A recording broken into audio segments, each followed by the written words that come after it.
All right. So anybody have a specific question they want to ask?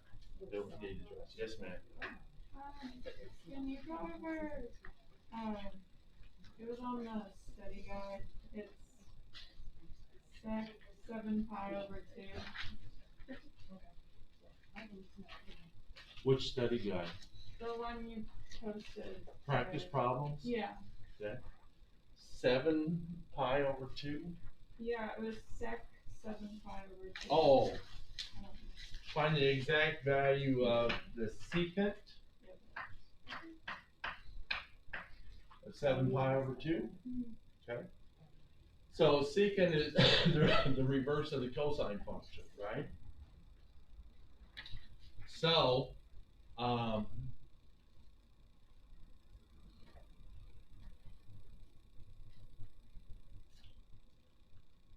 let's think about this for a second, okay, before we attack this problem. So 7 pi/2, what's that angle look like, right? So I'm looking at this and I'm thinking, okay, well, 7 pi is the same as 3 pi plus 4 pi, okay? Are you with me? And division does not undo addition, right? So this is equal to 3 pi/2 plus 4 pi/2, and 4 pi/2 reduces to 2 pi, right?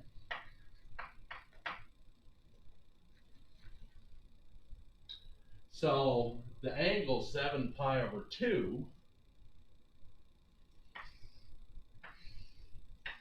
standard position, okay?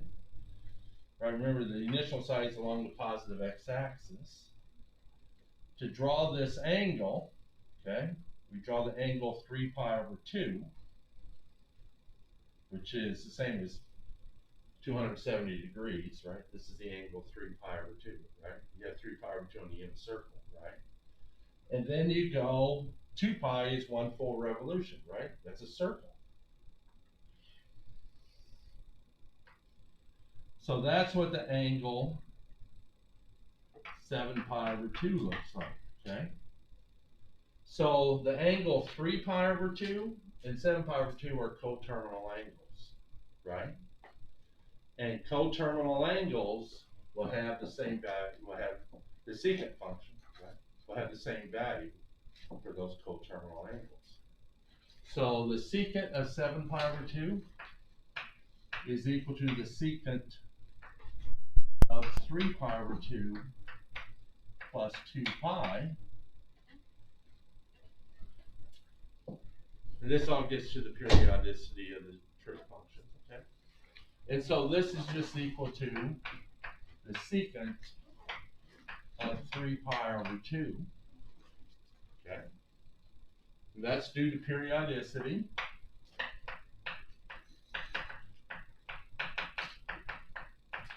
Right?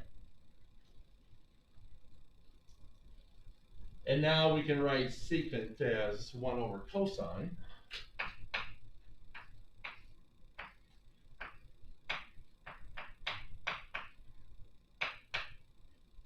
And what's the cosine of 3 pi/2 equal to? 0. What's 1 divided by 0 equal to? 0. You're all going to take college, I'm failing you, and you're all going to take college algebra. 1 divided by 0 is undefined.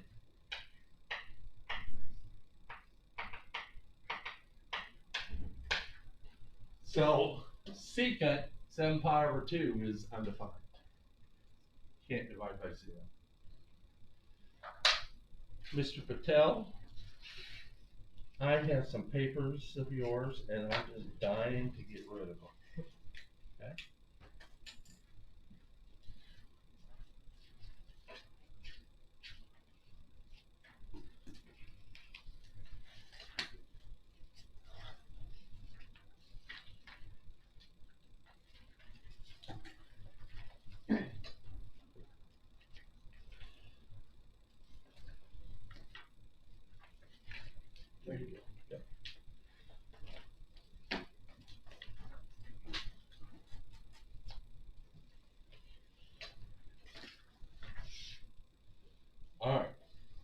Any questions on that? It's undefined, okay? Cosine and sine are defined for all angles, but because secant's a reciprocal of cosine, you know there are some angles where the value of the cosine function is 0, and you can't divide by 0.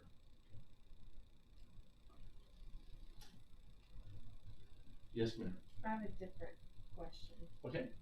So are we cool with this? Okay, go ahead. It's under the section 4.8 material. 4.8.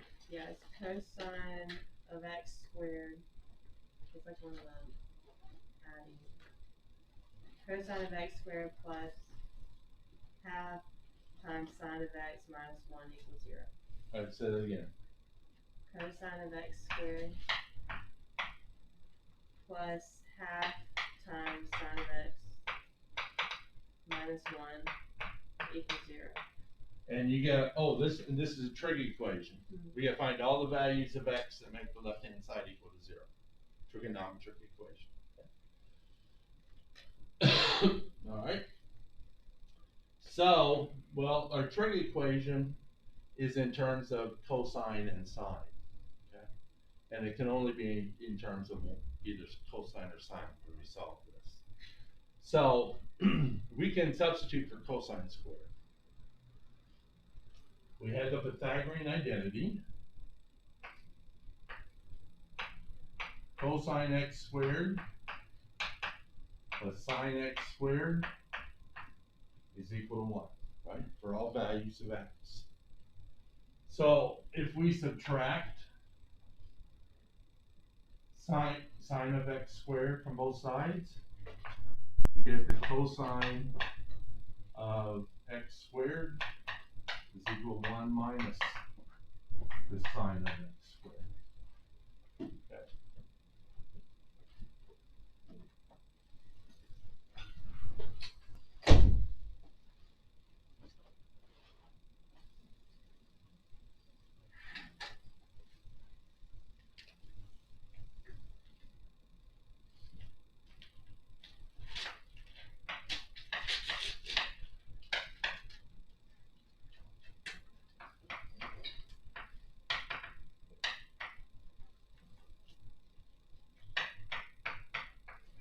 So we substitute 1 minus sine of x squared for cosine of x squared.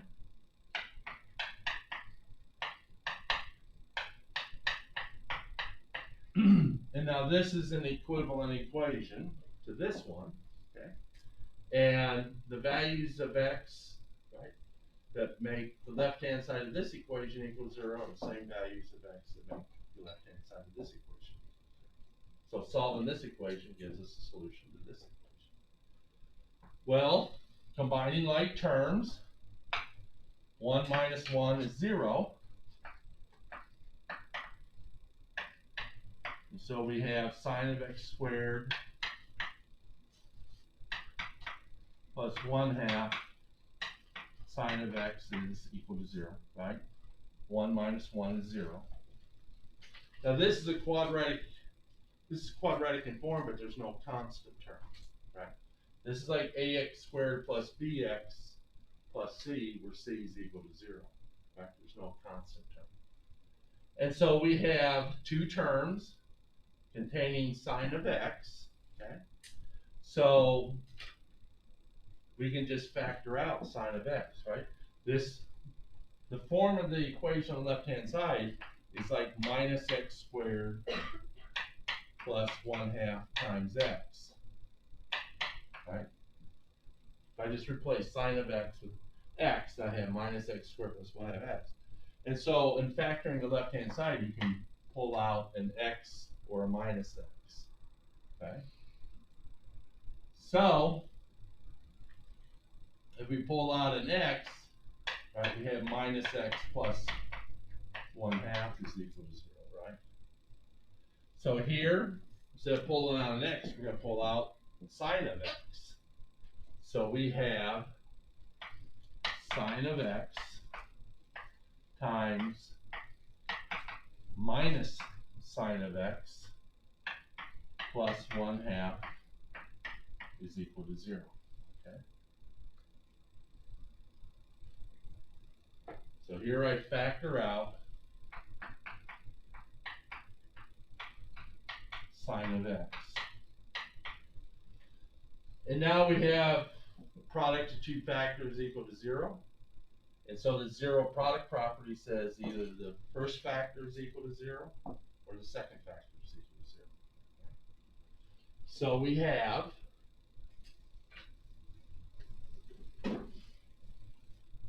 sine of x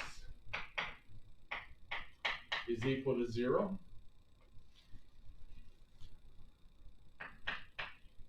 Or minus the sine of x plus 1/2 is equal to 0.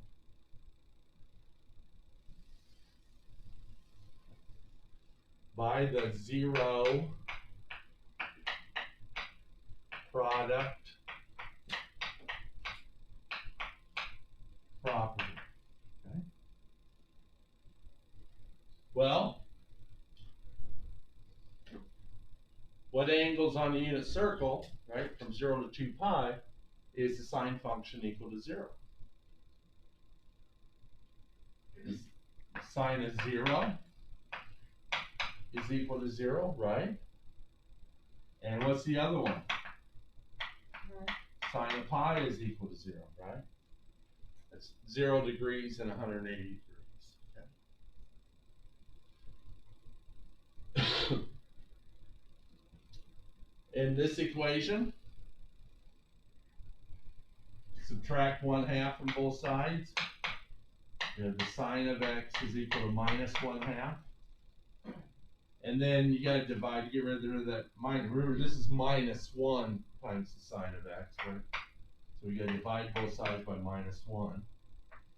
And we get the sine of x is equal to plus 1/2. Where on the unit circle is the sine function equal to 1/2?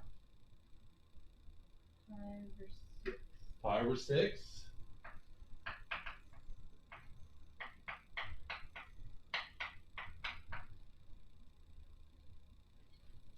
What's the other angle?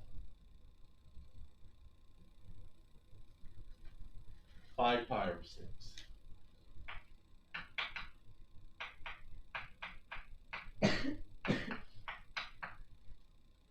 So, there are 4 angles on the unit circle that will make the left-hand side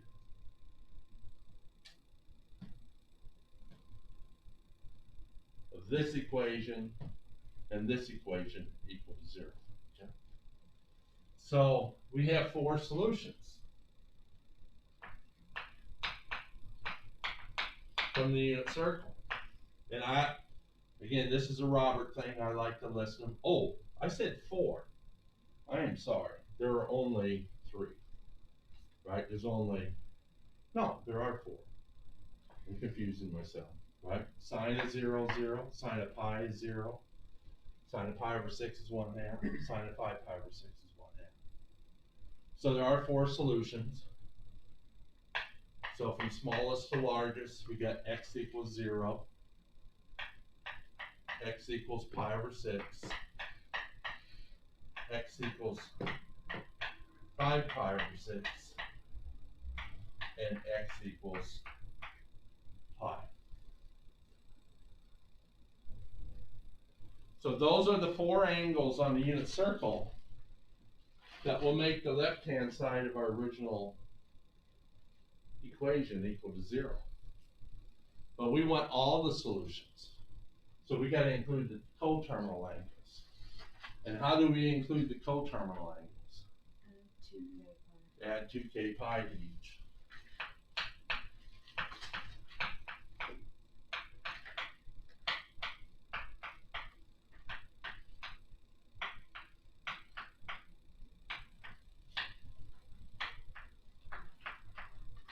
And what is k?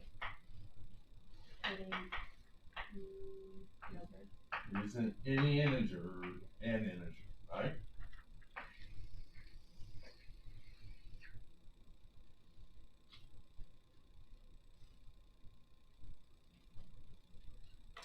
so that's the solution set to our original equation.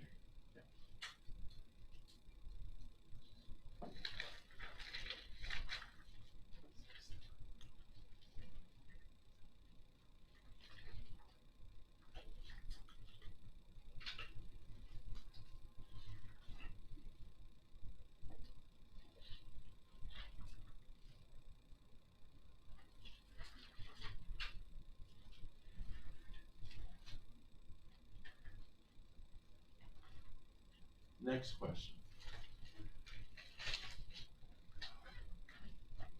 Yes, sir. Are you going by the exam review or are you just doing Anything. any, I mean, you can ask me questions from old exams, old exam reviews, old quizzes, what about the first three from the exam review, from the final exam review, final exam review. chapter 1 stuff? Does anybody have a question? Because doing 3 in a row would take some time, right? Yeah, Connor? Could you explain how to find range again? The what? Could you explain how to find range again? Find a what? Range again? Range. How to find range. Oh, range. Yeah. For a function?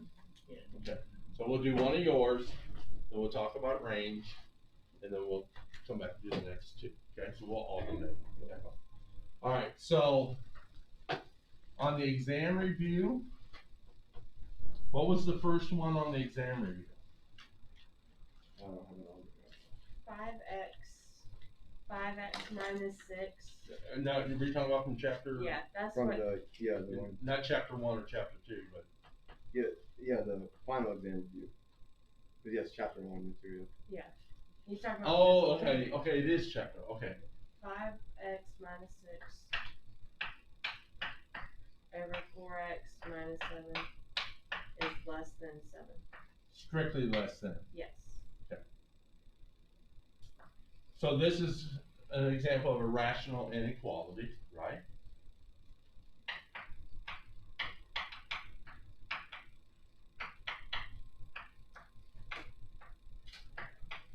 And we gotta find all the values of x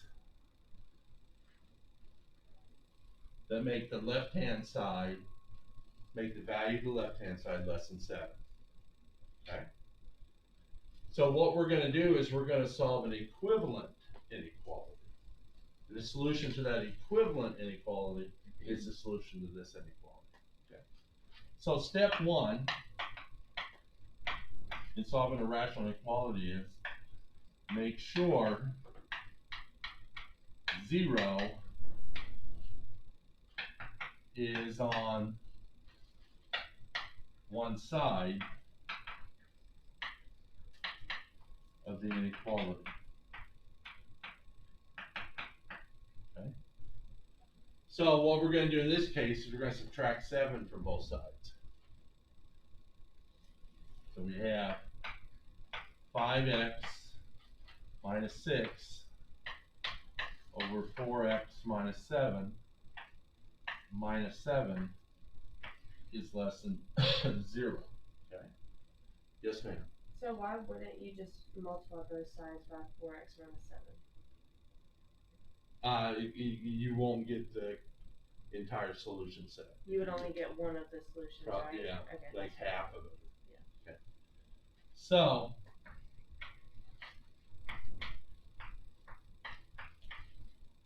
subtract 7, and now you got to rewrite the left-hand side with a common denominator.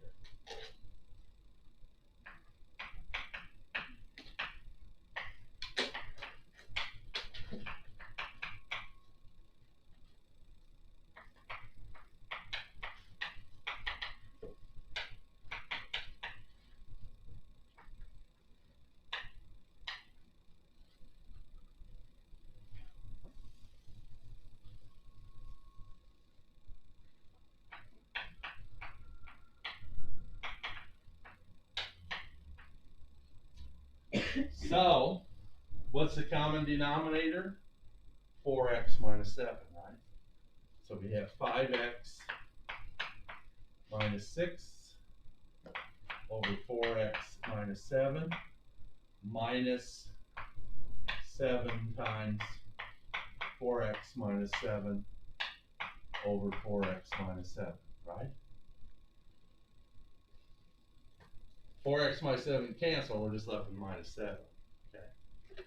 That's less than 0. So we're creating an equivalent inequality. So when we solve that equivalent inequality, that's the solution to our original inequality. Okay. So now we're subtracting two fractions with the same denominator, so we can combine the numerators. And so we have 5x minus 6, and now we can distribute minus 7 inside the parentheses, right? So minus 7 times 4x is minus 28x, and minus 7 times minus 7 is plus 49.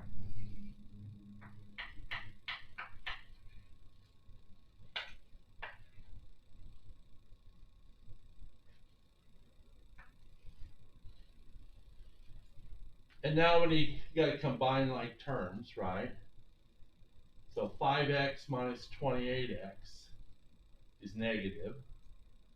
So I'm gonna do, I think I do it the other way. Minus 6 plus 49 is 43. And then 5x minus 28x is minus 23x.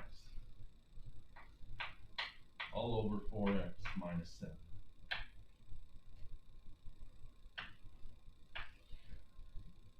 This is our equivalent inequality. The solution to this one is the solution to this one. Okay. So this is an equivalent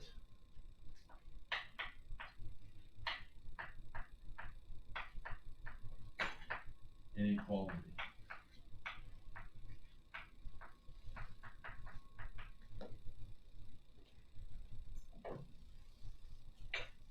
Now I haven't worked these problems, so you please check my math as I go along.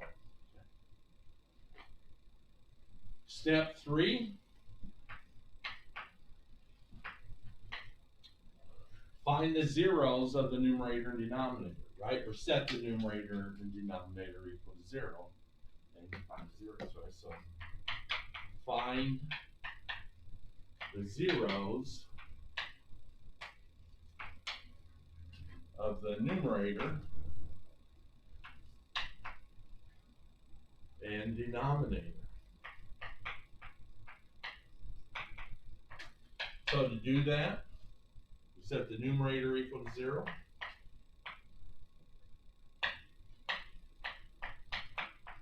And we set the denominator equal to 0. And solve for x, right? And when we solve the first equation for x, we get x is 23 over 43. And we solve the second equation, we get x is equal to 7/4.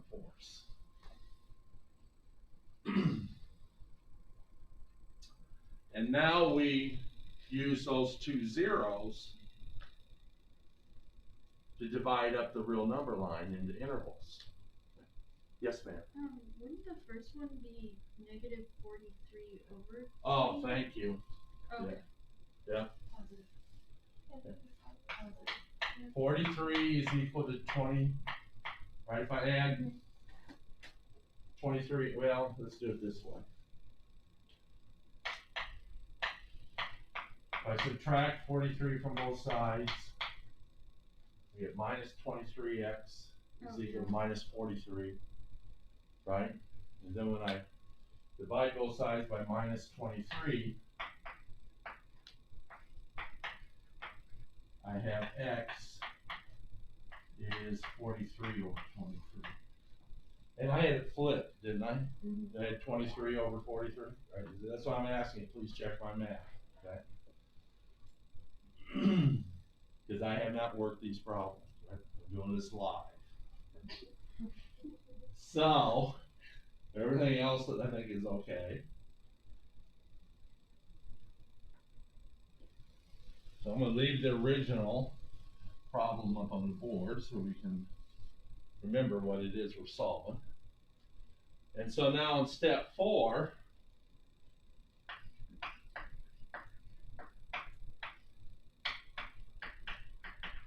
divide the real number line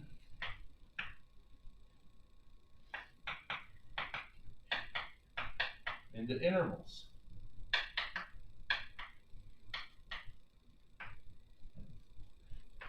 With those numbers, right? And the real number, right, and the real numbers, right, apply to the variable x. And so, which one's small? That's like 1.75. And that's almost 2. I think 43/23 is bigger than 7/4. Somebody could verify that on their calculator. I'd appreciate it.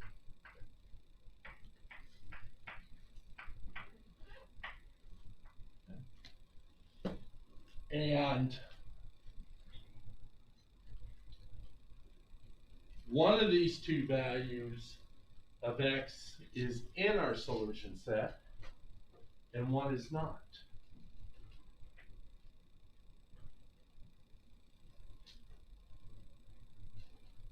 Which one is in our solution set and which one is not? Everybody? Well, 7/4 makes the denominator here equal to 0, right? Where's our equivalent equal? 7/4 makes this denominator equal to 0. And division by 0 is undefined. So we have to put an open circle on 7/4. It's not in our solution set. But 43/23 makes the numerator equal to 0. And so you can have 0 in the numerator. So we put a closed circle on 43/23. Okay. So now we got 3 intervals.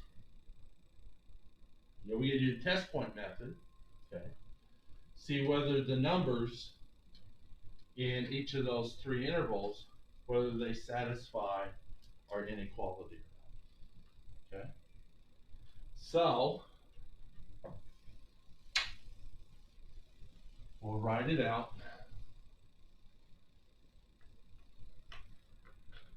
Step 5.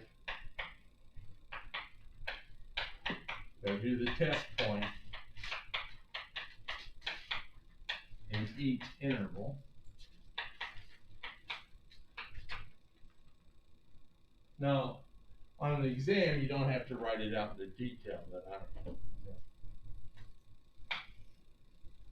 So the first interval goes from -infinity to 7/4. Well, that interval contains the number 0, right? 0's to the left of 7/4. So I'm going to use 0 as my test point. And when I put in 0 in for x down here, you know, 23 times 0 is 0, 4 times 0 is 0. And so I'm going to end up with 43 over -7. And all I care about is that's a negative number. Hi, I'm just trying to pick up my last test. I don't know if you have it on you or not, but. I do, but I'm in the middle of a problem right now. Alright, thank Okay. you. Yeah.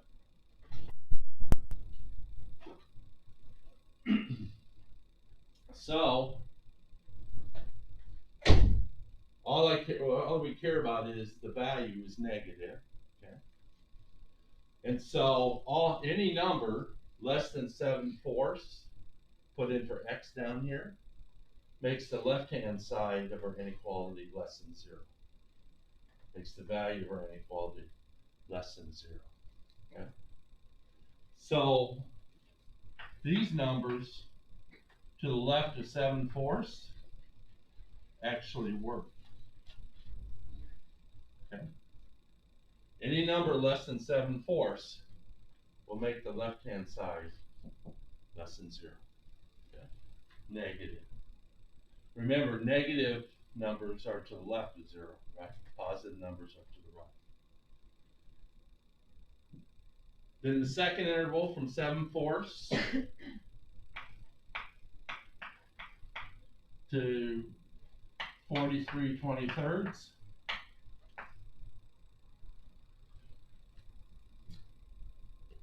That's gonna be kind of tough because Do you wanna know what the exact value of 43/23 is? yeah, It's 1.87. 1.87, and then, this is 1.75. Yeah. So we can use 1.8.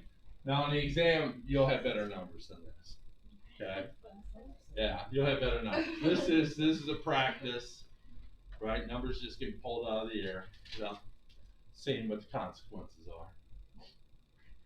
And so when you put in 1.8 in for x, right, we have 43 minus 23 times 1.8 over 4 times 1.8 minus 7.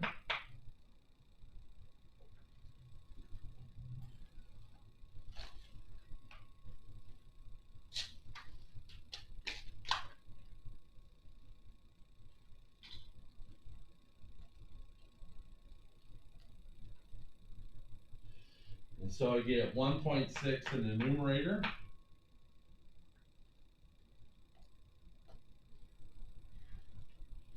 .2 in the denominator. That's positive over positive, right? And so that's the value of the left-hand side here at x equals 1.8 is positive, and positive is greater than 0. Right? Positive numbers are greater than 0. So none of the numbers between 7/4 and 43/23 actually work. Okay? They do not make any number between those two numbers does not make the left hand side less than 0. It makes it greater than 0. Okay. And then the last interval goes from 43/23 to infinity.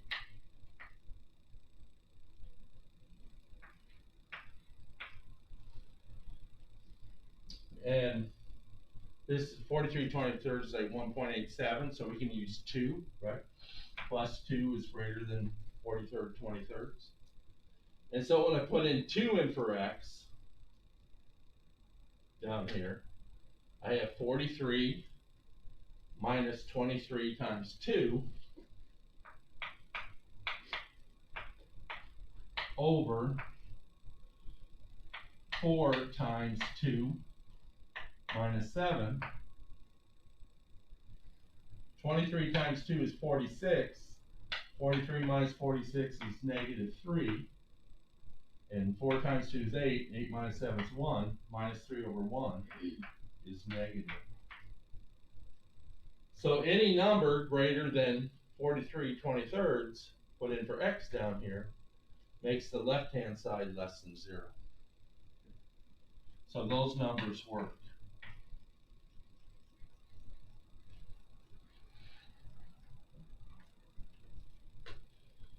And now from our graph, we can write our solution set in interval notation, right?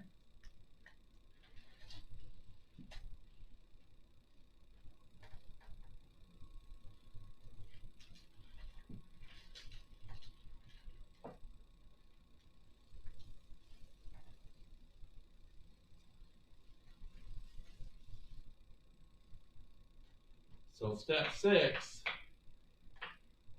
write the solution in interval notation.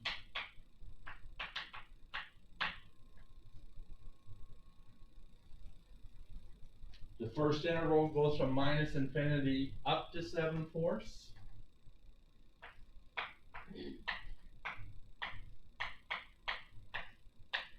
And the second interval goes from 43/23 to infinity.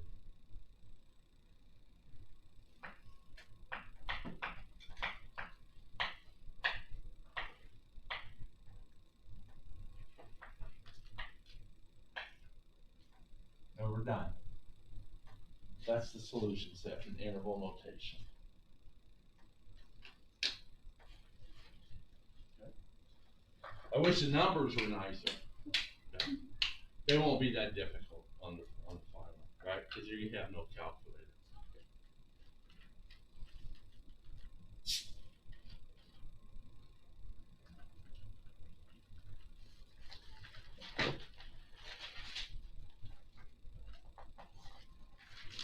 All right, so Connor,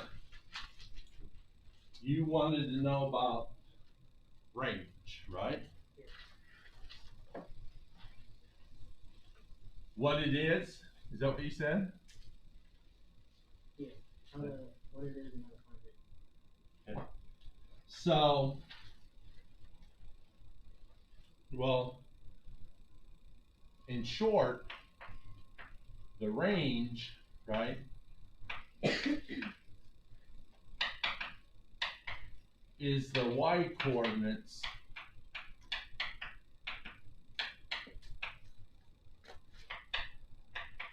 in the graph of an equation. Okay? So, if we have the equation y equals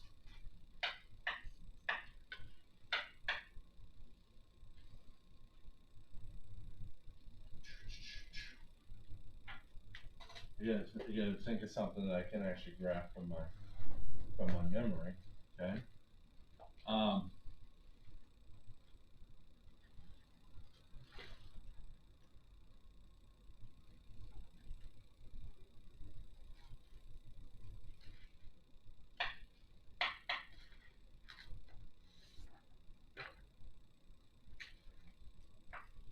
X squared minus 2x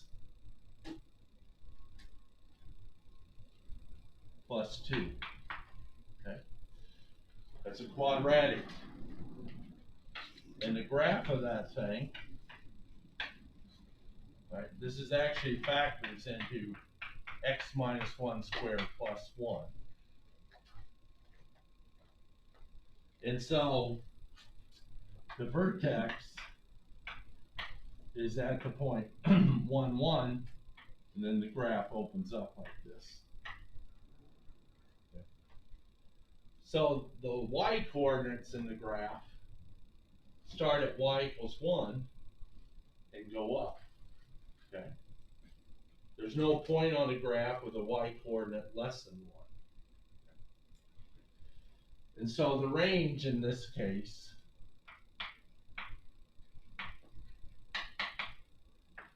in interval notation is all the real numbers from 1 to infinity.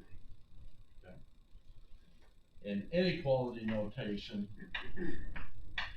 the y coordinates are all greater than or equal to 1.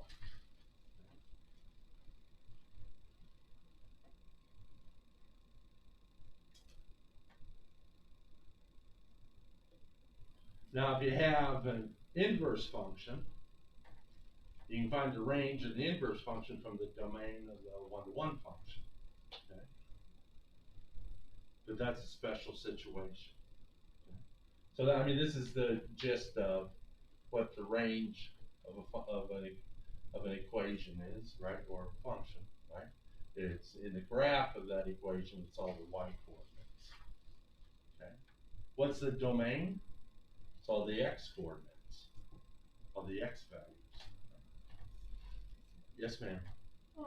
In exam review 2, you have us like find the range by not graphing it just from an equation. So how would we find the range just by looking Can at you give me the equation? f of x equals 5 over 4x minus 2.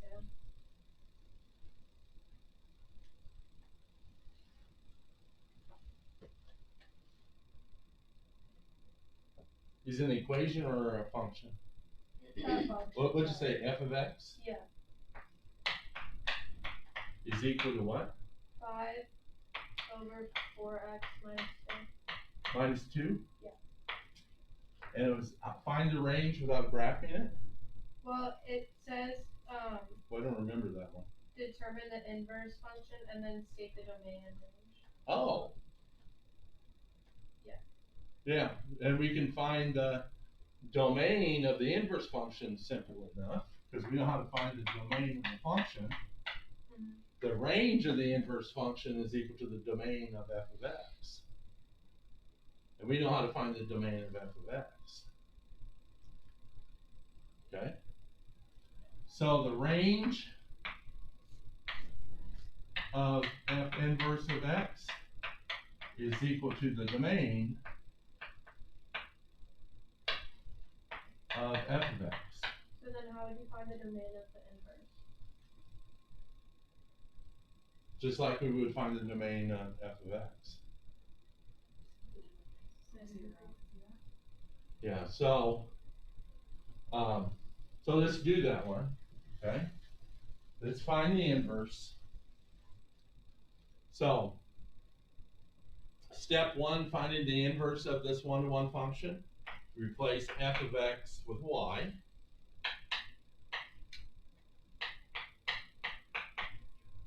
Then you switch x and y.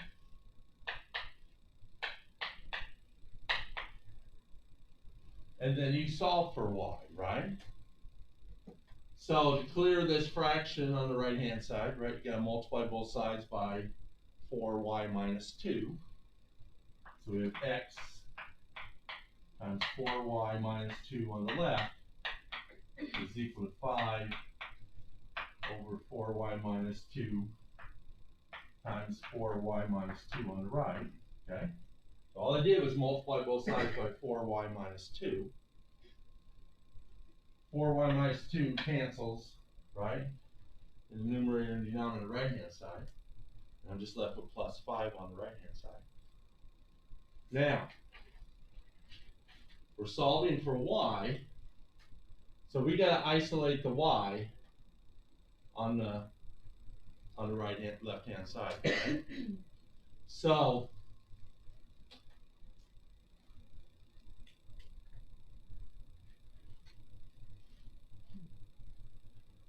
there's two approaches. You can either distribute the x inside the parentheses first, or divide both sides by x. What would you guys do? Divide by x. So we got x times 4y minus 2 is equal to 5. So we divide the left-hand side by x and the right-hand side by x. X is cancel on the left. And we have 4y minus 2 is equal to 5 over x. And now you're solving for y, so now you got to move the minus 2 to the right-hand side by addition. And you have 4y is equal to 5 over x plus 2 . We need a common denominator. Simplify this on the right-hand side. What's the common denominator? X, right? So we write 2 is 2x over x. So we have 4y is equal to 5 over x plus 2x over x.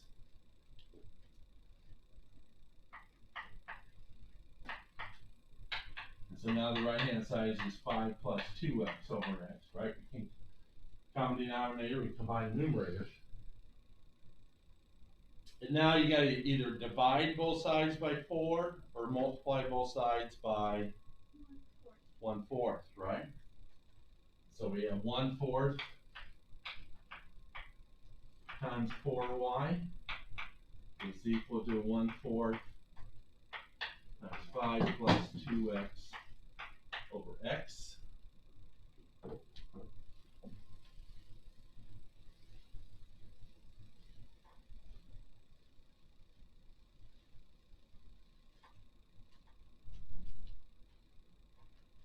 On the left-hand side, the 4's cancel, and we're left with y is equal to 5 plus 2x over 4x.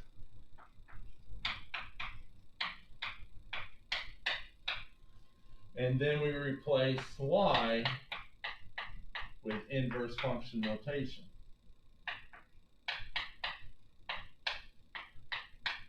So that's the inverse function for this one-to-one function, right? Now, you gotta find the domain and range of this inverse function, right? So there's no square roots. So you don't have to concern yourself about taking the square root of negative value, negative numbers. But you do have x in the denominator. And so there are values of x, one or more values of x that make the denominator equal to 0, and you know division by 0 is undefined. So one way of writing the domain for the inverse function is that the denominator 4x can equal 0. And when I solve, divide both sides by 4, I get x can equal 0. So the domain of the inverse function in interval notation, minus infinity to 0, parentheses, union, parentheses, 0 to infinity, right? The domain for the inverse function is all real numbers except for 0. Okay? But now we need so we know what the range, or excuse me, now we need the range of the inverse function. Well, the range of the inverse function is equal to the domain of the one-to-one function. Well, the domain for the one-to-one function can be written as the denominator can equal 0. And when you solve for x, you get x can equal 2/4, which is 1/2. And so in interval notation,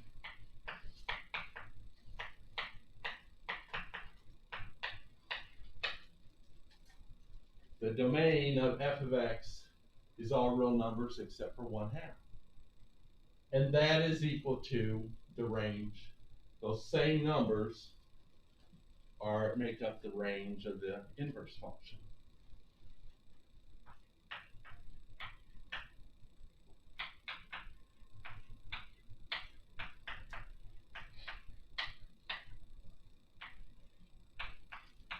Y can equal 1/2.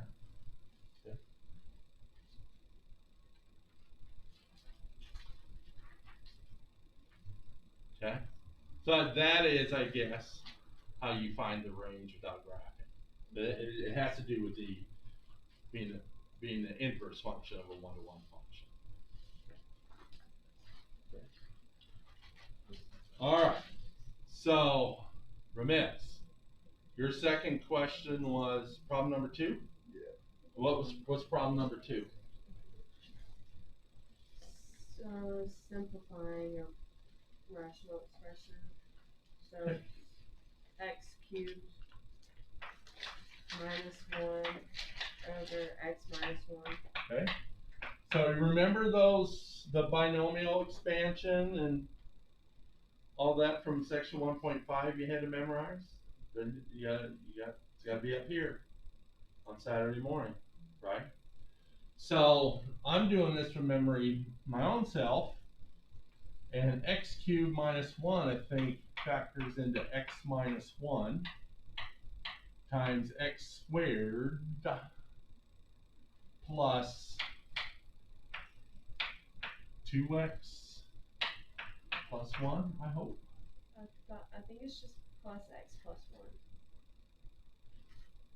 I think you might be right.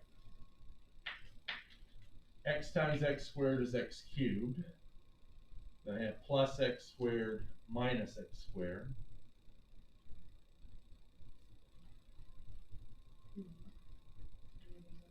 And plus x minus x, and then minus 1. You're right. Okay? And then denominator is x minus 1. They cancel. and you're just left with x squared plus x plus 1. Okay?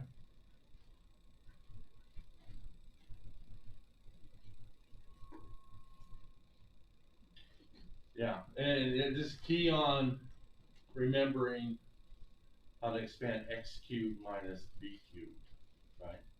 There's actually a difference of cubes. Right, this 1 cubed is equal to 1. Okay. All right, and then the third problem was at the square root, rationalize with square root. What's the equation? 3 minus square root of x plus 4 over x minus 5. So, when we rationalize the numerator, we gotta multiply you gotta multiply the numerator and denominator by the what of the numerator? Begins with a C. The conjugate. Conjugate, right? And the conjugate is change minus to plus, right? So we multiply top and bottom by 3 plus the square root of x plus 4.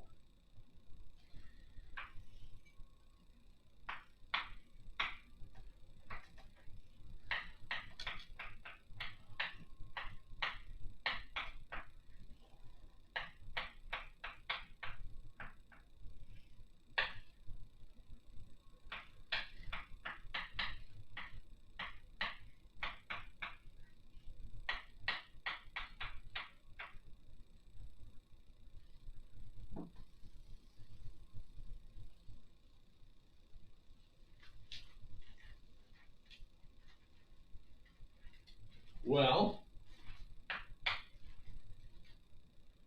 now you gotta FOIL the numerator, right? And this is actually, right, the setup, right? This is now like a difference of squares.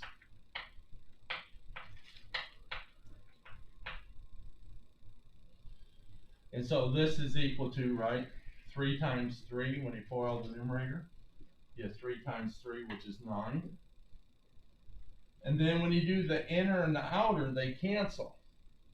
Because the inner is minus 3 times square root of x plus 4. And the outer is plus 3 times the square root of x plus 4.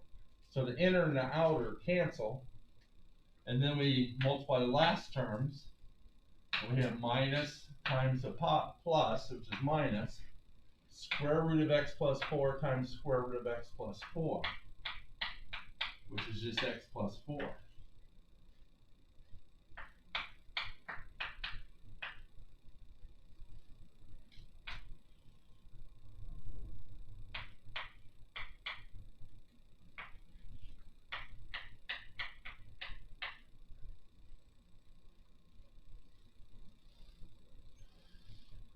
Be sure to put the x plus 4 in parentheses or you'll change the sign of the first term and not the second term.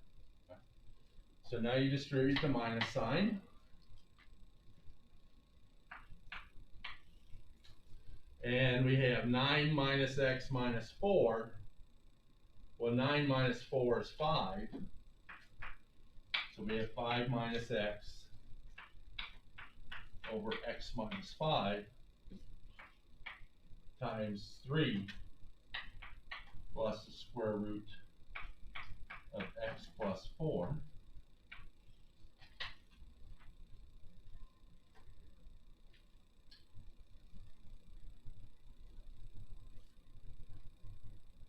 Five minus x and x minus 5 differ by just a minus sign, right?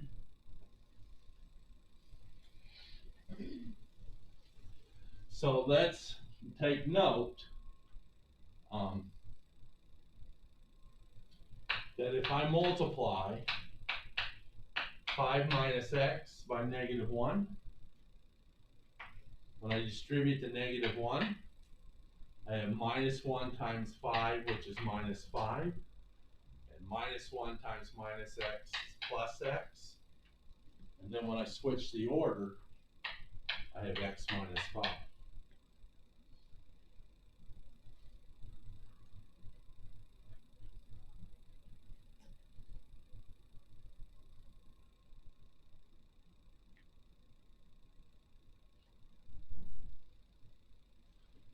actually wanna do that the other way, okay?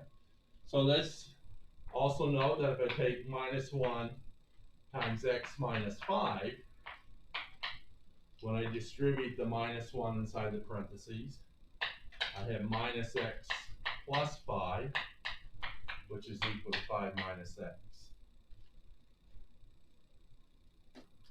So 5 minus x, so I switch the two sides of the equality.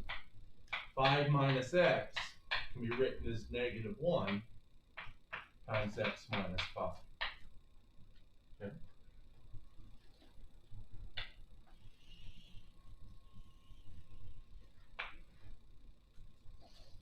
So the numerator, 5 minus x, can be written as -1 times x minus 5.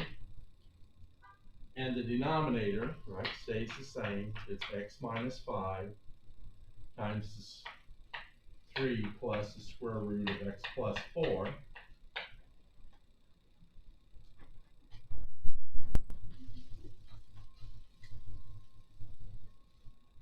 And now you can see x minus 5 is the common factor in the numerator and denominator. And I'm left with -1 over 3 plus the square root of x plus 4.